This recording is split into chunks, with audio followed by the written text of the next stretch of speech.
L'objectif de la rentrée, c'était déjà de souhaiter la bienvenue à nos masters et on voulait tout de suite camper le débat de ces années à venir pour eux autour des priorités du Sénégal. Mais vous l'avez compris après avoir écouté Monsieur le ministre du PSE, c'est aussi autour des priorités de l'Afrique de l'Ouest.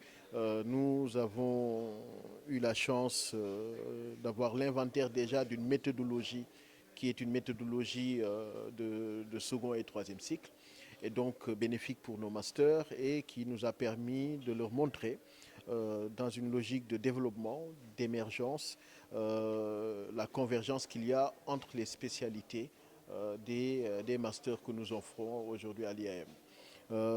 C'était pour nous l'occasion aussi, à travers ce cas pratique qui est le PSE, de permettre à nos auditeurs de master de voir comment l'IAM a mis à jour et en phase avec les réalités et du secteur public et du secteur privé, et donc comment l'IAM est outillé à les amener vers des postes impactants. J'ai eu l'honneur d'être l'invité de l'Institut africain de management, l'IAM, pour la masterclass, c'est-à-dire le discours inaugural ou le cours inaugural destiné aux classes de master. Et cette année, il était question de parler des batailles clés du PSE. Le PSE, comme vous le savez, c'est le plan à l'horizon 2035 qui est destiné à soutenir l'émergence du Sénégal, ce grand projet économique du président de la République.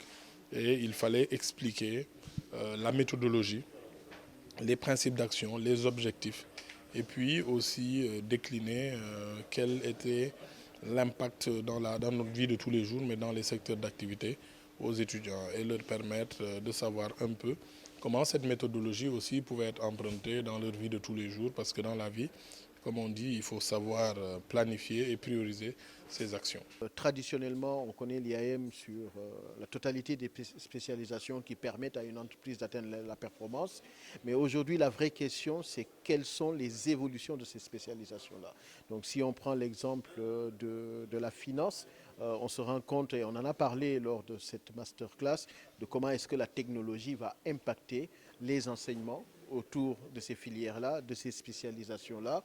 Donc il est là plus question de réorienter la réalisation de la formation même vers les nouveaux métiers, vers les nouvelles réalités de ces différentes filières. Ça nous a permis aussi de parler de la situation économique du pays après la pandémie. Comme vous le savez, la pandémie de Covid-19 a impacté toutes les économies mondiales avec des difficultés majeures connues par toutes les économies. Le Sénégal a été impacté, mais s'en sort bien. D'abord, sur les premiers indicateurs, vous avez noté que sur l'année 2020, tous les pays presque du monde étaient en récession. Le Sénégal fait partie des rares pays qui ont gardé une croissance de 1,5%. Donc c'est une performance, et le gouvernement a eu la généreuse idée de mettre en place un dispositif de résilience, mais aussi un dispositif de relance. Aujourd'hui, on est dans le temps de la relance avec des objectifs clairs. C'est d'abord avoir une souveraineté alimentaire.